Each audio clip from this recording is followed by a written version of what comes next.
When we talk about investing in a future-forward infrastructure here in Colorado, it's not only traditional roads and bridges, which are of course of vital importance, it's also our 5G broadband infrastructure, it's water, it's energy, it's natural resources that bring not only jobs and economic vitality, but also quality of life going forward.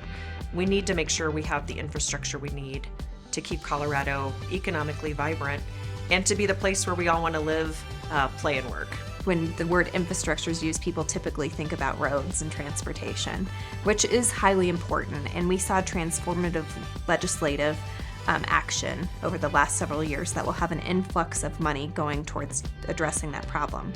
But often, you don't think about water. Water is at a huge crisis and tipping point in our state.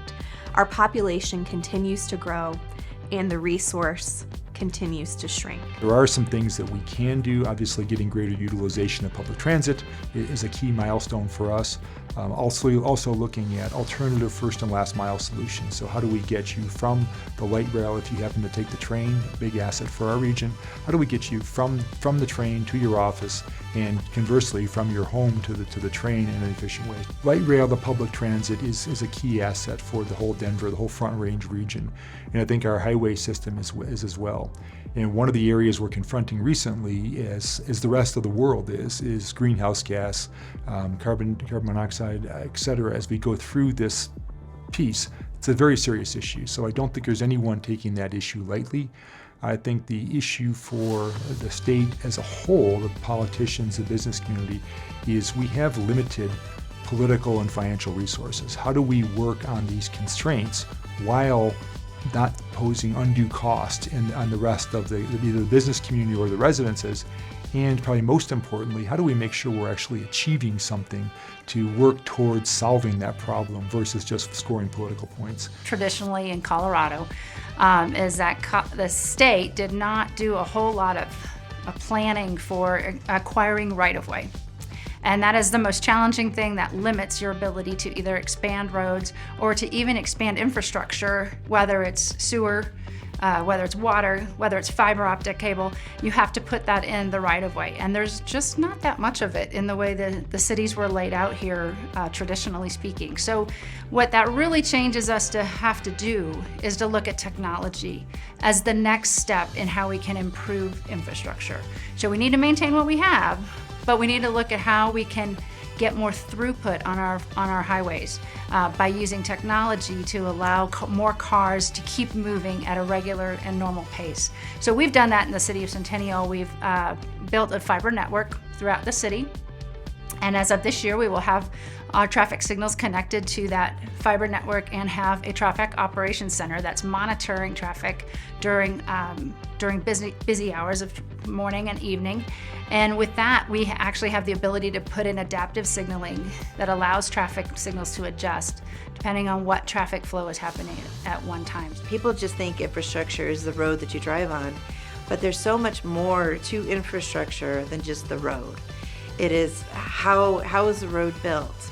What about the bridges? What about the water? What about the broadband and the communications that under the roads? Or how do you get the planes to go from one point to the other?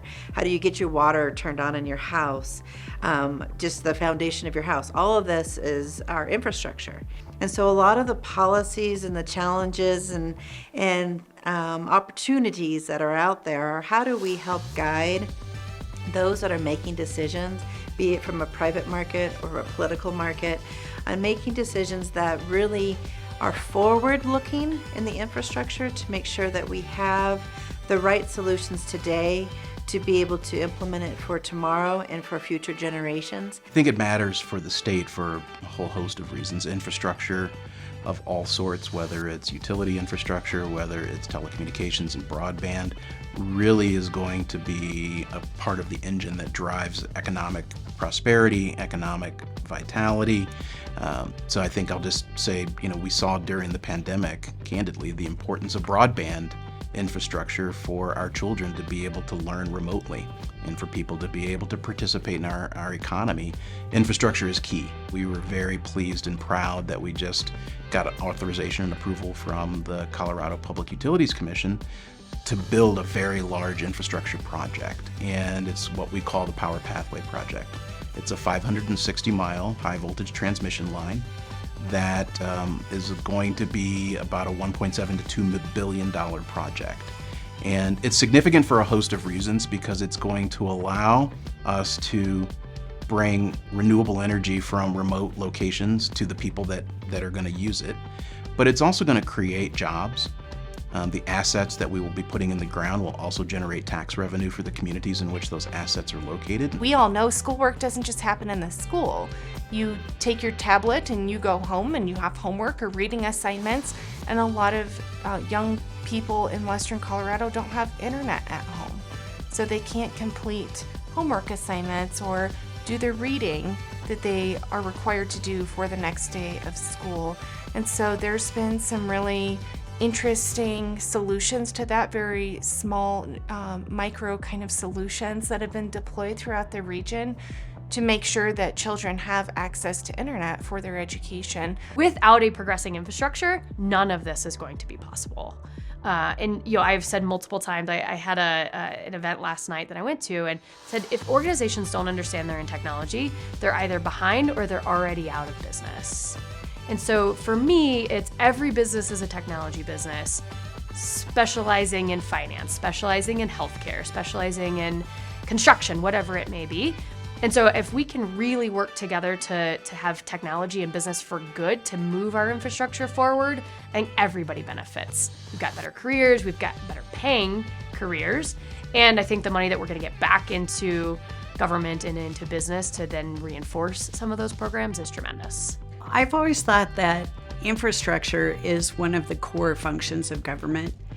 Different communities can't afford to build their own infrastructure. It really is a statewide concern to make sure that goods and services can travel across the state and know that they can get to their final destination safely and over good roads. And I think COVID has really brought out the fact that we need good broadband across the state.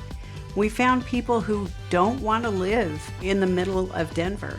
They would much rather live in a small town on the Eastern Plains, and if they had good broadband where they could work remotely, they would love to be able to do that. And that's why I've always thought that broadband needs to be an important part of infrastructure. Anytime we're working on infrastructure, to me, it means water, sewer, roadways, broadband, everything we need for commerce in the state. We're excited that we've pulled together such tremendous partners from academia, business, community, and government as part of Colorado Business Roundtable, and we invite you to join us.